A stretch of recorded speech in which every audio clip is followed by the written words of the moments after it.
Viewer discretion is strongly advised. This video is intended for entertainment and educational purposes only. What you're about to hear is the actual federal courtroom testimony from day 5 of the trial against Sean Diddy Combs, as reported by Inner City Press. For the first time, Cassie Ventura, under oath, described in disturbing detail what she claims she saw inside Diddy's alleged underground tunnels.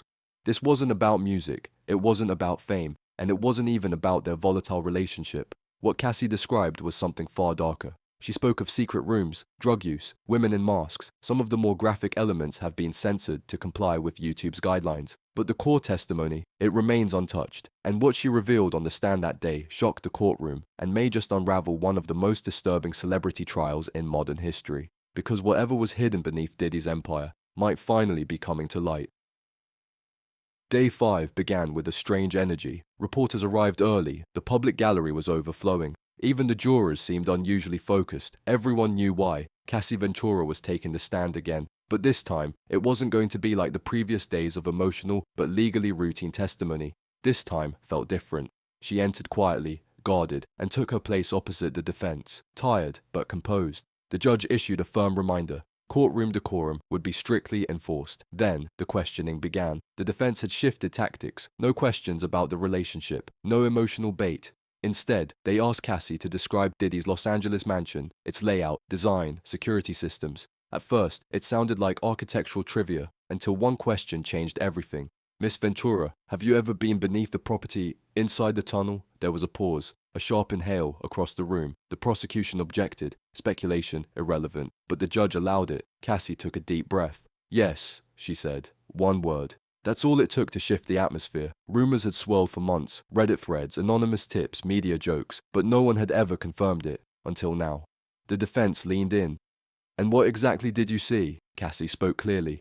I didn't want to go, she said. He told me to follow him, said he had something to show me. He was high, I was confused, but I followed. She described the entrance, hidden outside near the pool, behind thick foliage. It looked like part of the landscaping, just a slope, until he pulled away the leaves. Underneath, a hatch. What lay beyond that hatch, she said, would haunt her forever. Concrete stairs, steel doors. It got colder the deeper we went, she recalled. And when they finally reached the room, she knew. This wasn't a safe room, it was something else. Cassie's tone remained unsettlingly calm. Too calm, like she'd rehearsed this memory in her head 1,000 times. She described a long, sterile hallway, bare walls, fluorescent lights, a constant mechanical hum. It didn't feel like a home, she said. It felt like an institution.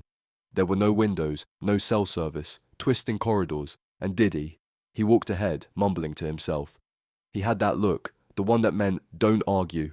Then came the secured door, a keypad. Beyond it, a chamber, red lights, cameras in every corner, leather furniture. It smelled like chemicals, sweat, and something else. She said the room wasn't meant for entertainment. It was clinical, perverse. She described shelves lined with masks, ropes, oils, latex outfits, clothes that looked untouched, mirrors on the floor, on the ceiling, soundproof padding on the walls. It didn't feel like a fantasy. It felt like control. Like it was built to dominate someone else. Then came the most chilling part. The defense asked, "Were you alone down there?" Cassie hesitated. No. She said she saw 2 women. Wigs, masks. One lay motionless on a couch. The other sat silently near a camera on a tripod. He called them performers, she said. I wasn't introduced. When asked how long she stayed, Cassie said, not long. I told him I felt sick. She ran upstairs and locked the bedroom door. Hours later, Diddy confronted her. You didn't see anything, he told her. You don't repeat anything. That place is for me, not for you. And that was just one day, day 5, in a trial that's only beginning to show how deep this story might go. What else lies beneath the surface, and how much of it will the world be allowed to see?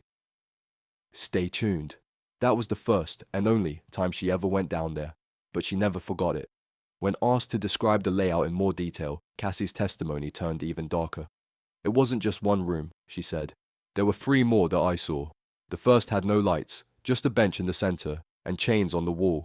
The second held a full-length mirror and a digital panel next to the bed. I didn't know what it was for, she admitted.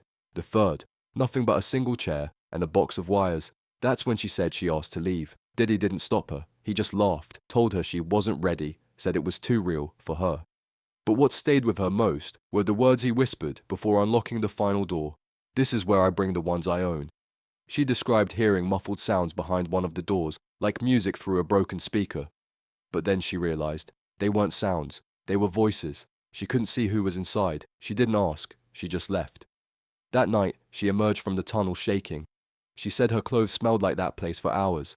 In court, Cassie confessed that she never told a soul, not friends, not family.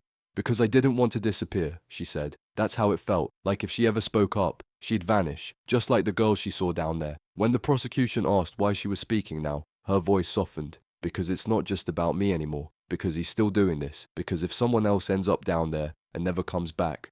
She didn't finish the sentence. She didn't have to. The judge called for a brief recess, but no one moved. Not a single person in that courtroom. Because what Cassie had just delivered wasn't just testimony, it was a warning. When court resumed, the focus shifted from what was buried beneath the mansion to what happened above it, but the horrors didn't stop. The defense tried to paint Cassie's experiences as consensual.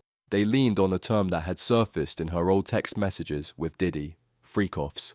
On the surface, it sounded playful, maybe even consensual, but now the court was about to hear what it really meant.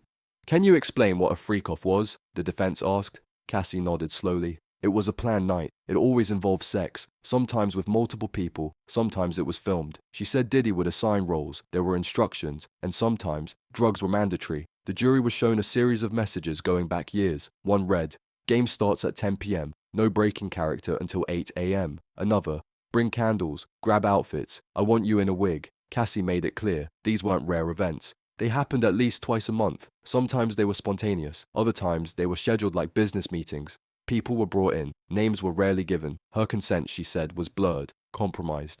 Sometimes I agreed, but agreeing while drugged is not consent. She recalled being high, foggy, uncertain.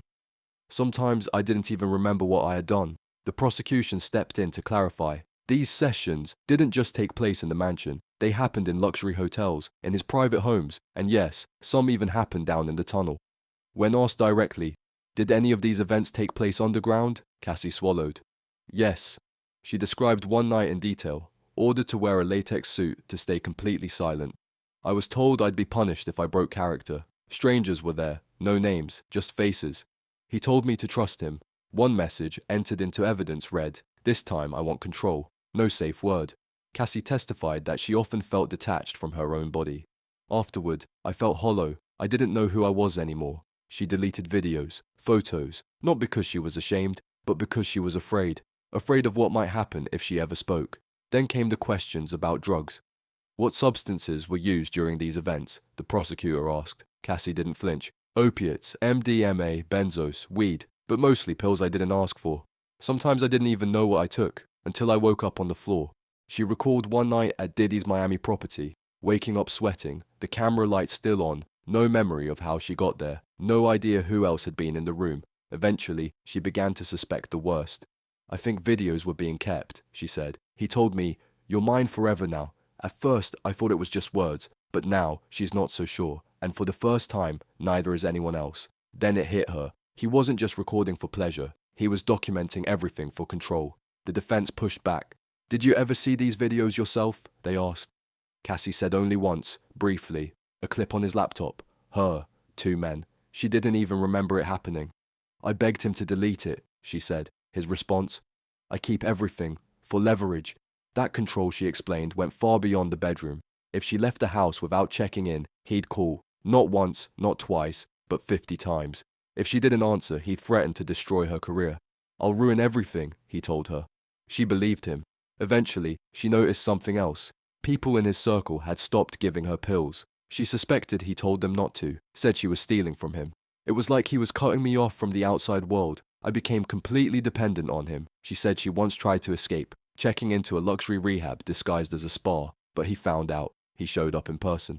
"Told them I was just being dramatic. I checked out the next day." The courtroom fell silent. Cassie admitted she'd tried multiple times to quit, to stop taking pills on her own. "But I couldn't, not while he was still in my life." As her testimony continued into the afternoon, the prosecution shifted gears. "Were you the only one?" they asked. She didn't hesitate. Number not by a long shot. She testified that during many freak-offs, other women were there too. Sometimes escorts, sometimes women she didn't know, sometimes celebrities. They'd arrive in private cars, sometimes masked, sometimes crying. "I didn't ask questions," she said. "I was too scared." One name she did mention was Tiffany Red, a former friend. Tiffany was at my 29th birthday party. She saw things. She told me it wasn't okay. I didn't listen. Years later, Tiffany published an open letter in Rolling Stone, calling out Diddy's behavior. She tried to speak up. She was silenced. The prosecution then turned to the staff. Did any of his assistants witness these events? Cassie nodded. Yes, they helped coordinate. They knew when women were coming. They cleaned up after. I don't know how much they knew, but they weren't blind. Then she described a moment that shattered any illusion of privacy. One of his assistants walked in on us once. He didn't flinch. He just said, "Sorry, boss." The defense argued this wasn't evidence of criminal intent, but Cassie's next words hit harder than any rebuttal. It wasn't about sex. It was about obedience, submission. He needed to feel in control, and when asked why no one spoke out sooner, her answer came instantly. "Because we thought no one would believe us, because he's Diddy." She paused, then added, "But now the truth is out, and I'm not the only one ready to speak." The courtroom braced itself, because what came next wasn't whispered threats, wasn't emotional abuse, wasn't drug dependency. It was violence, real, physical, undeniable. "Did Mr. Combs ever physically assault you?" the prosecutor asked. Cassie looked down. "Yes, many times." She described the early signs. A wrist held too tightly, a shove during an argument. He always apologized, always swore it wouldn't happen again. It always did. The court was shown photographs, a deep gash above her eyebrow. "That was the night I came home late. I'd had dinner alone. He thought I was cheating. I wasn't." She said he was drunk, paranoid, and violent. "I was supposed to be packing for a trip, but I was tired. I fell asleep on the couch. I woke up to him screaming. I don't remember much after that. Just the pain." She recalled another night. He kicked her in the back after reading a text. "It was from Kid Cudi," she said. "He thought we were having an affair." They had dated briefly during a break in her relationship with Diddy, but even after it ended, he never let it go. He brought it up constantly, used it to justify everything. Even when she tried to leave, he made sure she never really could. He'd send messages through people I trusted, made sure I felt watched, made sure I remembered who was in control. When asked why she never went to the police, Cassie didn't hesitate. "Because I didn't think anyone would believe me. He had power. I didn't." Then she dropped something that silenced the entire courtroom. "After one of the worst nights, he threw me off a boat in the Caribbean, said I was dead weight. I swam to shore, and I still went back to him." A juror visibly trembled. The judge called for a short recess, but the damage was done. This wasn't just emotional abuse. It wasn't metaphor. It was real. It was violent, and it left scars, inside and out. When the court reconvened, the prosecution moved carefully, guiding Cassie toward what they called the most infamous night of all, the Intercontinental Hotel incident. No more speculation, no more whispers. This wasn't a blog post or tabloid rumor. This was the night that changed everything. "This was the night before your movie premiere, correct?" "Yes," she answered. I had waited years for that moment. I was proud of the film. I wanted to celebrate, but Diddy had other plans. He told her they needed one last night together. He said it would be quick, said it would help us reconnect. She refused at first. She wanted peace. She didn't want to argue, not before her red carpet debut. But eventually, she gave in. It was tradition. Every milestone came with one of his nights. She was told it would just be the two of them. But when she arrived at the hotel suite, they were already there. 2 women, 1 male dancer, candles, cameras. She knew immediately. I was given a pill. He said it would help me loosen up. I was exhausted. I took it. What followed came in flashes. A masked dancer, Diddy filming, her reflection in the mirror, slurring words she didn't remember saying. Then, nothing. She woke up hours later, alone, soaked in sweat, checked her phone, a text from him. "You were amazing. I'm proud." She didn't know what he meant. She didn't ask. Instead, she cleaned herself up, put on the dress, and walked the red carpet like nothing had happened. No one noticed. No one knew. No one saw the bruises under the gown. Then came more evidence. The prosecution revealed a series of texts from that day. Diddy asking if she was still glowing, if she wanted to do it again after the after-party. Her reply, "I never responded." That night, something in her broke. For the first time, she began imagining life without him. It wasn't just one night. It was the last straw in a decade of control. The next morning, she flew to New York, alone. Diddy didn't follow, and for the first time in years, she could finally breathe. The final part of her testimony came in quiet, measured words, not as loud as the violence, not as shocking as the tunnels, but somehow even more haunting. She talked about healing. "At first, I told people we just grew apart. I pretended none of it happened, but inside, I was broken." She started therapy, and the memories came back, nights she had buried, faces she had forgotten, rooms she wished she hadn't entered. Then came the civil lawsuit. filed swiftly, settled even faster, but for her, it was never about money. It was about my record, a document that said, I wasn't crazy, it happened. That lawsuit opened a floodgate. Other women came forward, anonymous accounts, new complaints, and then an FBI raid. Agents stormed Diddy's homes, looking for evidence of trafficking and coercion. What they found is still sealed, but the rumors spread about underground structures, secret files, recording devices. Reporters begged Cassie for interviews. She said no. I didn't want to be a symbol, I just wanted to be free. But now, there she was, in federal court, under oath, telling the truth. When asked what she hoped would come of it all, she didn't hesitate. Accountability, not just for me, but for every person who walked through that house, for everyone who disappeared into those tunnels and never spoke again.